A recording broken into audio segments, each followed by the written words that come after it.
నెల అయిపోయి ఉంటుంది, 2 నెలలు అయిపోయి ఉంటుంది, 3 నెలలు అయిపోయి ఉంటుంది, జీతాలే ఇవ్వరు. పొగలంతా డ్యూటీ చేయాలి, సాయంత్రం అయితే దివాని పని చేయాలి, మళ్ళీ ఇంటి దగ్గర నుంచి డబ్బులు వేయించుకొని అకౌంట్లకి ఇక్కడ దినార్లకి మార్చుకొని ఆ డబ్బులు ఖర్చు పెట్టుకుంటూ 3 నెలలు 4 నెలల నుంచి కూడా. హాయ్ ఫ్రెండ్స్, ఎలా ఉన్నారు? అందరూ బాగున్నారా? ఈ రోజు ఈ వీడియో చేయడానికి ముఖ్య కారణం ఏమిటంటే, చాలా మంది కువైట్ కు వస్తున్నారు, బానే ఉంది. కువైట్ కు వచ్చిన ఒక 3-4 నెలల్లోనే మళ్ళీ తిరిగి ఇండియాకి వెళ్ళిపోతున్నారు. ఈ విధంగా చాలా మంది వెళ్ళిపోతున్నారు. కువైట్ కి రావడము, ఇక్కడ ఉండలేక, పనులు చేయలేక, కొందరైతే వచ్చిన ఇల్లు సరిగ్గా లేక, వాళ్ళు పెట్టే టార్చర్ భరించలేక చాలా మంది వెళ్ళిపోతున్నారు. ఇళ్లలో పనులు చేయడానికి వచ్చిన వాళ్ళు కావచ్చు, కంపెనీల్లో పనులు చేయడానికి వచ్చిన వాళ్ళు కావచ్చు, వీళ్ళందరూ కూడా ఉండలేక మళ్ళీ వాళ్ళకు డబ్బులు కట్టించేసి ఎంత అయితే ఖర్చు పెట్టింటారో వాళ్ళు ఆ అంత డబ్బులు మళ్ళీ రిటర్న్ వాళ్ళకి ఇచ్చేసి వెళ్ళిపోతున్నారు. ఎందుకు వచ్చి ఈ విధంగా వెళ్ళిపోతున్నారు కువైట్ నుంచి మళ్ళీ రిటర్న్ ఇండియాకు అనేది ఈ వీడియోలో మనం క్లారిటీగా తెలుసుకుందాం. వీడియోస్ అయితే చూస్తున్నారు కానీ లైక్ చేయడం లేదు. లైక్ చేసి ఈ వీడియోని 10 మందికి షేర్ చేయండి. అందరికి ఉపయోగపడే వీడియోస్ చేస్తాను నేను ప్రతి ఒక్కటి కూడా. వీడియోస్ ను పూర్తిగా చూడండి. మీకు నచ్చితే మాత్రం 10 మందికి షేర్ చేయండి. అందరూ లైక్ చేసి కొత్త వాళ్ళు ఎవరైనా చూస్తుంటే సబ్స్క్రైబ్ చేసుకుని పక్కన ఉన్న బెల్ ఐకాన్ ఆన్ లో పెట్టుకోండి. మనం పెట్టే వీడియోస్ మీకు ముందుగానే నోటిఫికేషన్ అనేవి వస్తూ ఉంటాయి. ఇంకా వీడియోలోకి వెళ్ళిపోదాం. ముందుగా మనందరం తెలుసుకోవాల్సింది, మనం వచ్చే ఇల్లు అయినా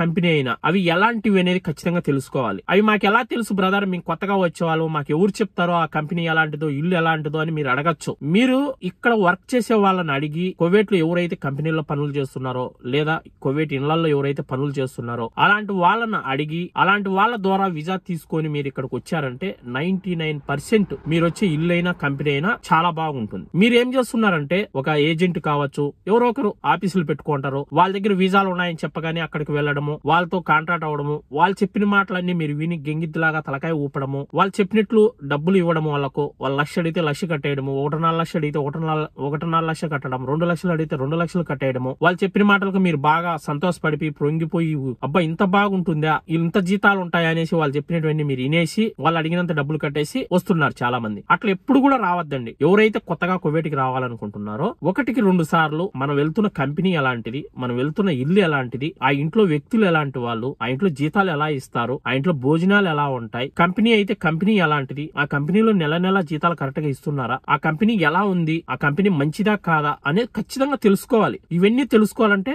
ఇక్కడ వర్క్ చేసే వాళ్ళ దగ్గర నుంచే మీరు వీసాలు అనేవి తీసుకోండి. ఒకవేళ వాళ్ళు డబ్బులు ఆశించినా కూడా ఒక 20,000 30,000 ఇవ్వండి, నో ప్రాబ్లం. అంతేగాని లక్షల డబ్బులు మాత్రం కట్టద్దండి వీసాలకు. ఇక్కడ ఏ వీసా అయినా సరే గవర్నమెంట్ ఫ్రీగానే ఇస్తాది. కువైట్ గవర్నమెంట్ వీసాలు ఫ్రీగానే ఇస్తాది. మీరు ఇంట్లో పని చేయడానికి రావాలన్నా, ఒక కంపెనీలోకి రావాలన్నా కూడా వీసాలు అయితే ఫ్రీగానే వస్తాయి. అయితే కంపెనీ వీసాలు తీసే వాళ్ళు మాత్రం ఖచ్చితంగా అంత డబ్బులు ఆశిస్తారు. ఒక 50,000 1,00,000 ఆశిస్తారు. ఆ డబ్బులు ఇచ్చినా ప్రాబ్లం లేదు. ఇక్కడ వర్క్ చేసే వాళ్ళని అడిగి వీసాలు తీసుకురావడానికి ట్రై చేయండి. ఇంకా రెండో పాయింట్, ఇక్కడికి వచ్చి 3-4 నెలలకే మళ్ళీ ఎందుకు తిరిగి వెళ్ళిపోతున్నారు అంటే, ఎవరో ఆ ఇండియాలో ఉన్న ఒక ఏజెంట్ వీసా ఇచ్చింటాడు, అతని ద్వారా వీసా తీసుకొని ఇక్కడికి వచ్చేస్తారు. వాళ్ళు వచ్చిన ఇల్లు సరిగ్గా ఉండదు. మనం వచ్చేటప్పుడు ఒక పని చెప్పింటారు, డ్రైవింగ్ తప్ప వేరే పని ఉండదు. ఆడవాళ్ళకైతే మీకు పిల్లలు చూసుకోవడం, క్లీనింగ్ పని తప్ప ఇంకోటేం ఉండదు. మీకు జీతం వచ్చి నెలకు 35,000 ఇస్తారు, 40,000 ఇస్తారని మీకు వాళ్ళు చెప్పి ఇక్కడ పంపిస్తారు. ఇక్కడికి వచ్చిన తర్వాత డ్రైవింగ్ అని వచ్చిన వాళ్ళు డ్రైవింగ్ చేయాలి. తర్వాత వాళ్ళ ఇంట్లో దివాని పని ఉంటది. దివాని అంటే తెలుసు కదా, ఈవినింగ్ టైంలో వాళ్ళ బంధువులంతా కూడా వచ్చి ఆ హాల్లో కూర్చుంటే వాళ్ళకు కాఫీ టీ వేస్తూ ఉండాలి, కాంచి పోస్తూ ఉండాలి. అదే దివాని పని అంటారు. అలాంటి పనులు కూడా చేయిస్తా ఉంటారు. ఇవన్నీ ముందు మీకు తెలియవు. మీకు వీసా ఇచ్చేటప్పుడు ఏం చెప్పింటారు, మీకు ఓన్లీ ఒక డ్రైవింగే, మీరు డ్రైవింగ్ తప్ప ఇంక వేరే పనే లేదు. పిల్లలను స్కూల్ కు వదులుకోవడం, సాయంత్రం అయితే మేడం మార్కెట్ కి ఇక్కడక్కడ తీసుకెళ్లడం, ఇంతే. మీకు ఇంకా ఎక్స్ట్రా పనులు ఏ చేపించారు మీ దగ్గర అని చెప్పింటారు. ఇక్కడికి వచ్చిన తర్వాత దివాని పని చేయిస్తారు. ఇంకా కొన్ని ఇళ్లలో అయితే ఇండ్లు కూడా కడిగిస్తారు, ఇంట్లో బాత్రూమ్లు కడిగిస్తారు, ఇల్లు కడిగిస్తారు, ప్రతి పని కూడా చేయిస్తా ఉంటారు. అప్పుడు కొత్తగా వచ్చిన వాళ్ళు ఏం చేస్తారు, ఈ పనులన్నీ చేయలేక, ఈ టార్చర్ భరించలేక నిద్ర లేకుండా పోవడం, పొగలంతా డ్యూటీ చేయాలి, సాయంత్రం అయితే దివాని పని చేయాలి, మళ్ళీ ఈ చెట్లకి నీళ్లు పట్టాలి, ఈ పని చేయాలి, ఆ పని చేయాలి. కొంతసేపు కూడా వాళ్ళకి ఖాళీ దొరక్కపోవడం, ఆ వర్క్ చేయలేక చాలా మంది ఇంటికి వెళ్ళిపోతూ ఉంటారు. ఇంకా కొన్ని ఇళ్లలో అయితే జీతాలు సక్రమంగా ఇవ్వరు. ఇప్పుడు మీకు వచ్చేటప్పుడు 35,000 జీతం చెప్పింటారు. ఎగ్జాంపుల్ కు 35,000 40,000 చెప్పింటారు ఏజెంట్లు. కువైట్లో అంత జీతాలు ఇవ్వరు. కొత్తగా వచ్చిన డ్రైవర్లకైనా, ఇంట్లో పని చేయడానికి వచ్చిన ఆడవాళ్ళకైనా, లేదా హౌస్ బాయ్ పని చేయడానికి వచ్చిన, దివాని పని చేయడానికి వచ్చిన, గార్డెన్ పని చేయడానికి వచ్చిన, ఏ పని చేయడానికి వచ్చినా గానీ కొత్తగా వచ్చిన వాళ్ళకు 30,000 ఇస్తారు జీతం. మంచి ఇల్లు అయితే 35,000 ఇస్తారు, అంతకంటే ఎక్కువ ఇవ్వరు. మీకేం వాళ్ళు 40,000 చెప్పింటారు. కొందరు ఏజెంట్లు అయితే 50,000 కూడా చెప్పిన వాళ్ళు ఉన్నారు. నాకు చెప్తా అంటారు, మాకు జీతం 50,000 అని చెప్పినారన్న, కువైట్ ఇంట్లో డ్రైవర్ గా వస్తున్నా నేను, 50,000 అంటే జీతము మాకు ఏజెంట్ చెప్పాడు అని. అలా కూడా కొందరు చెప్తా అంటారు. అవన్నీ నమ్మద్దండి. ఇక్కడ కొత్తగా వచ్చిన వాళ్ళకు ఇళ్లలో పని చేయడానికి వచ్చిన, దివాని పని చేయడానికి వచ్చిన, ఆడవాళ్ళు క్లీనింగ్ పని చేయడానికి వచ్చిన, వంట పని చేయడానికి వచ్చిన, పిల్లలు చూసుకోవడానికి వచ్చిన 30,000 కంటే ఎక్కువ ఇవ్వరు. కువైట్ కరెన్సీలో 110 కేడీలు. కొందరైతే 100 దినార్లే ఇస్తారు, కొన్ని ఇళ్లలో 110 ఇస్తారు. 100 ఇచ్చారంటే 28,000 అవుతుంది. 110 ఇస్తే 31,000 వరకు మన జీతం జీతం ఉంటుంది, అంతకంటే ఎక్కువ ఇవ్వరు. ఇక్కడేమో జీతాలు సక్రమంగా ఇవ్వరు. వచ్చిన ఇంట్లో నెల అయిపోయి ఉంటుంది, 2 నెలలు అయిపోయి ఉంటుంది, 3 నెలలు అయిపోయి ఉంటుంది, జీతాలే ఇవ్వరు. పని అయితే చేయించుకుంటానే ఉంటారు, లైసెన్స్ చేపిరు, అట్లనే డ్రైవింగ్ చేయిస్తా అంటారు, కొన్ని నెలలు కొట్టడానికి వస్తారు, తిట్టడానికి వస్తారు, ఇలాంటి టార్చర్ పెడతానారని కూడా కొందరైతే వెళ్ళిపోతా అంటారు. కంపెనీల్లో కూడా అంతే. ఇప్పుడు చాలా మంది తలబాతి కంపెనీలో ఫుడ్ డెలివరీ బాయ్స్ కి వస్తున్నారు.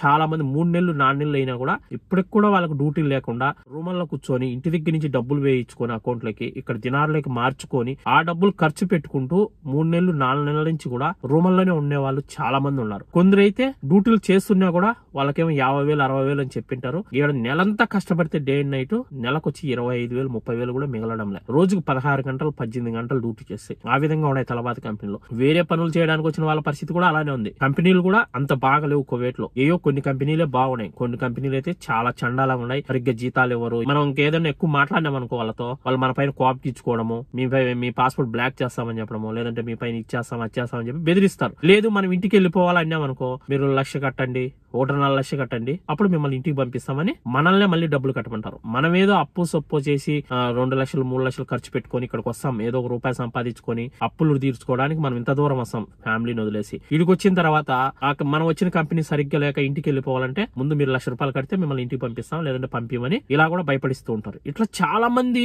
నాకు మెసేజ్ చేస్తున్నారు, చాలా మంది నాకు వాయిస్ రికార్డింగ్ పంపిస్తున్నారు, చాలా మంది ఇన్స్టాగ్రామ్ లో మెసేజ్ చేస్తున్నారు. ఎందుకు నేను ఈ విషయాలన్నీ మీకు చెప్తున్నానంటే, మనం వచ్చేటప్పుడు ప్రతి ఒక్కటి తెలుసుకొని రాండి, లేదంటే ఇంటి దగ్గర ఏదో ఒక పని చేసుకోండి, తెలియకుండా ఇడికి రావద్దండి.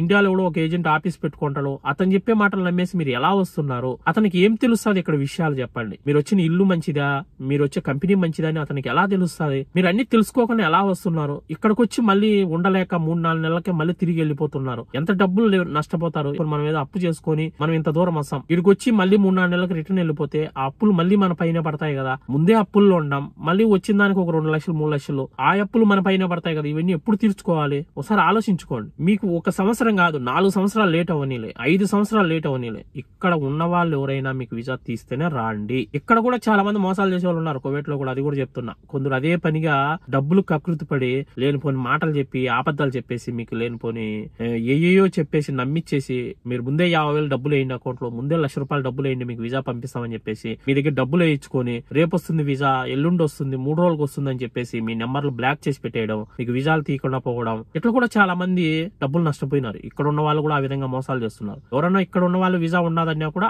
ఆ వ్యక్తి ఎలాంటి వ్యక్తి, మాకు వీసా తీస్తానన్న వ్యక్తి ఎలాంటి వాడనేది తెలుసుకోండి. ఊరికే డబ్బులు రావు ఇక్కడ కూడా. ఇక్కడికి వచ్చినాక చాలా కష్టపడాలి. ఆ కష్టపడిన దానికి ఫలితం లేనిదే మనం ఎందుకు రావాలి ఇక్కడికి? డే అండ్ నైట్ కష్టం చేస్తాం ఇక్కడికి వచ్చినాక, నిద్ర ఆహారం లేకుండా. నెలనా బుద్ధి మనకు జీతం వస్తే మనం ఎంత హ్యాపీగా ఫీల్ అవుతాం. వచ్చిన డబ్బులు మనం ఇంటికి పంపించి ఏదో మన పిల్లలకు ఫీజులు కట్టుకోవడం, స్కూళ్ళకు అప్పులు కట్టుకోవడం, ఏదో ఒకటి తీరుతా ఉంటాయి. మనం హ్యాపీగా పని చేసుకుంటూ ఉంటాం, సంతోషంగా ఉంటాం. ఇంత కష్టపడి కూడా డబ్బులు రాక జీతాలు సక్రమంగా ఇవ్వకపోతే ఎవరికైనా ఎంత బాధ ఉంటది. ఇప్పుడు 1 రోజు అంటే ఒక పని చేస్తాం, 2 రోజులు అంటే చేస్తాం, 3 రోజులు అంటే చేస్తాం.